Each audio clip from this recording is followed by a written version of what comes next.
E aí, gurizada, beleza? Aqui é o Renan, professor, e a gente vai falar um pouco sobre educação e o nosso amigo Felipe Neto.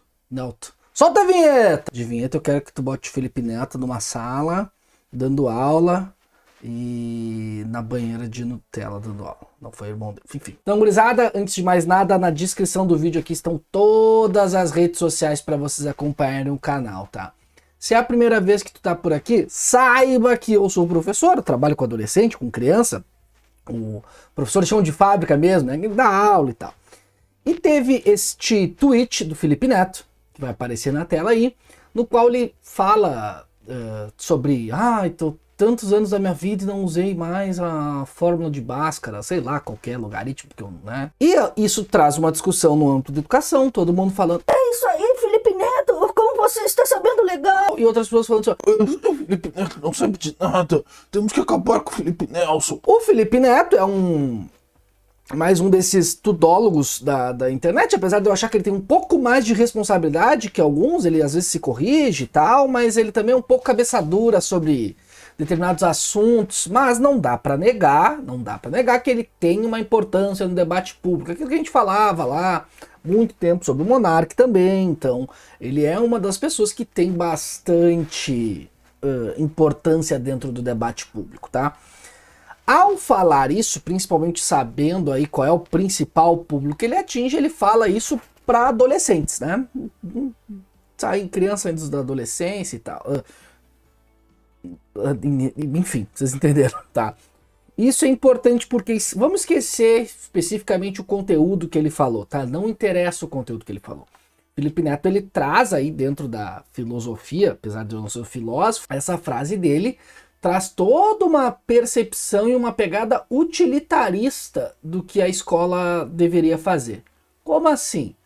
Todo ensinamento dado pela escola, a pessoa deveria necessariamente aplicar na vida. Essa visão utilitarista, ela às vezes se perde um pouco porque a gente tem que definir, tá, é utilitarista para quem, para quê, o que é utilidade para quê? Só para ganhar dinheiro, para trabalho, ou é para conhecimento, não é? Então vocês entendem como essa visão dele é rasa. Mas claro que o que importa aí nessa visão dele toda é a crítica.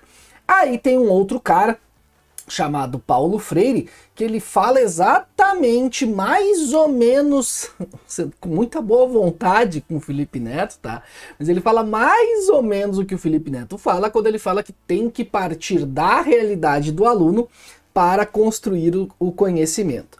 A grande questão entre Paulo Freire e Felipe Neto é que um entende de educação e outro não, eu não preciso dizer qual, mas a discussão que o Felipe Neto traz, ela mexeu, né? Ela é provocante, ainda mais sabendo deste novo ensino médio que está sendo aplicado no Brasil. Estou aplicando numa das instituições que eu trabalho, né, junto com os outros professores, e ele é uma coisa muito curiosa, esse novo ensino médio, porque esse novo ensino médio ele vai dentro daquela perspectiva do, o aluno vai poder escolher, o aluno vai poder construir a sua grade, o que eu acho legal, né? Só que eu não me aprofundei muito no assunto ainda, mas eu sei que determinadas críticas que se fazem a esse novo ensino médio é justamente o fato da falta de preparo do aluno de escolher coisas, né? Como é que o aluno vai escolher exatas com tantos anos de idade, super novo? Como é que ele vai escolher, né?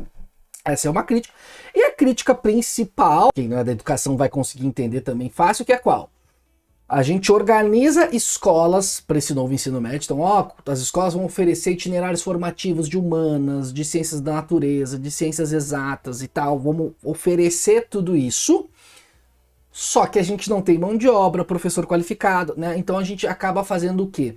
A discrepância entre um colégio privado e público vai aumentar.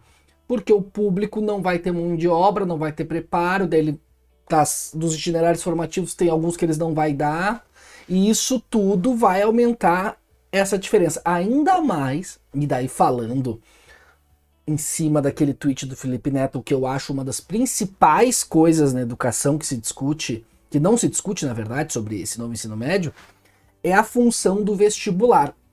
Eu não sei como é que é em outros estados, mas aqui no Rio Grande do Sul a gente tem a URGS, Universidade Federal do Rio Grande do Sul, e ela pauta todo o vestibular e todas as provas que eles vão fazer em cima dos conteúdos da escola.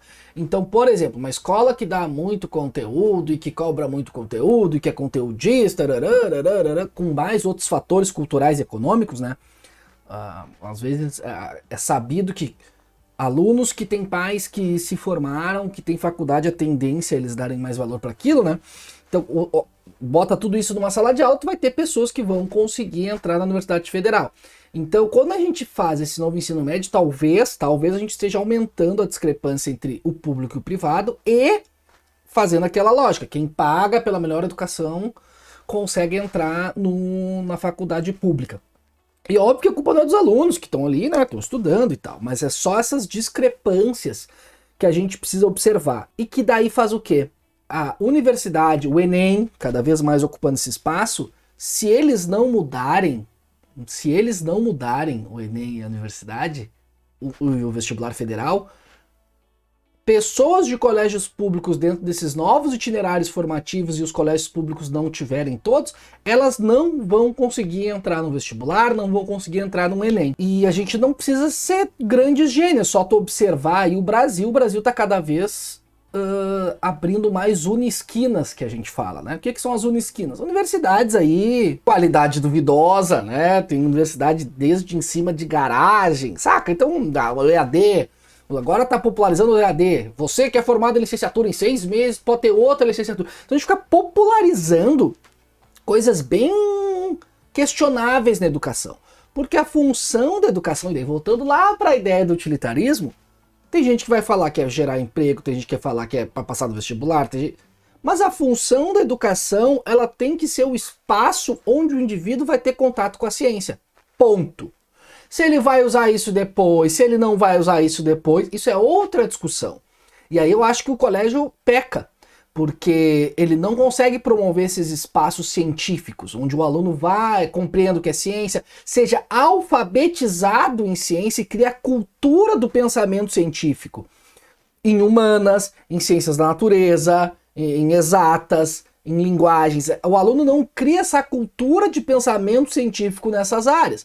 Ou o aluno vai e é despejado conteúdo sem problematizar, que o conteúdo ele tem uma função, ele tem que ser problematizado, então tem que fazer sentido aquilo ali, e daí vai um pouco dentro daquilo que o Paulo Freire falou. Ou é um colégio sem estrutura, que, sabe? E tudo isso no fim pro pai que paga, por exemplo, o pai que paga, eu quero que meu filho entre no vestibular.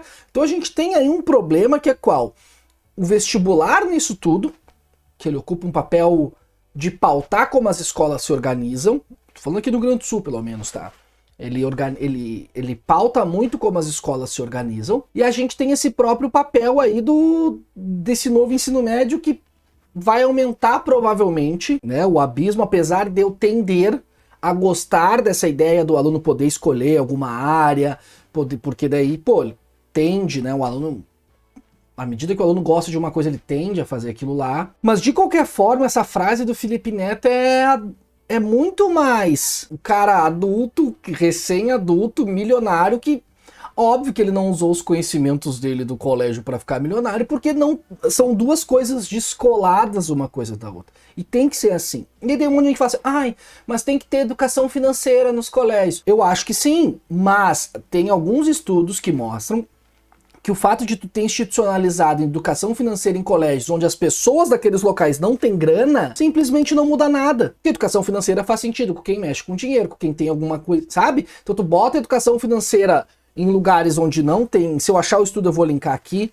Eu vi naquele Twitter do Startup da Real, vale bastante seguir esse Twitter aí, que mostra, tu vai. Então tem certas coisas que as pessoas falam tanto que tem que fazer.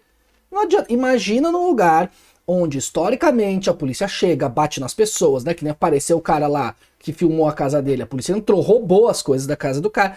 Nossa, a gente vai ensinar princípios fundamentais do direito para essas pessoas. As pessoas vão saber a lei, e aí? Então a gente tem que tomar um pouco de cuidado também, porque acaba caindo sempre tudo em cima da escola na formação. Isso eu acho um pouco preocupante. A escola tem que fazer isso. Peraí, a sociedade ela tem várias instituições, né? Cadê as empresas então funcionando e tendo a responsabilidade social delas? cadê o Estado, né? As igrejas, pô, várias outras instituições também têm que ter responsabilidades. A impressão que eu tenho é que cai tudo em cima da escola. É aquela coisa, não resolvemos tal coisa, temos um problema aqui no mercado de trabalho. Vai pra escola resolver, sabe? Então vamos cobrar que a escola faça não sei o quê. E quando, o que eu falei, a escola, a função principal dela é alfabetizar as pessoas cientificamente. Tá bom? Acho que me alonguei demais. Espero que vocês tenham gostado do vídeo. Se gostou, dá like, curte, compartilha, manda no grupo da Tia Lourdes ali, manda nos grupos de Zap também. Descrição do vídeo, formas de apoiar o canal caso vocês queiram. Tá bom? Beijo no cérebro de todo mundo e tchau!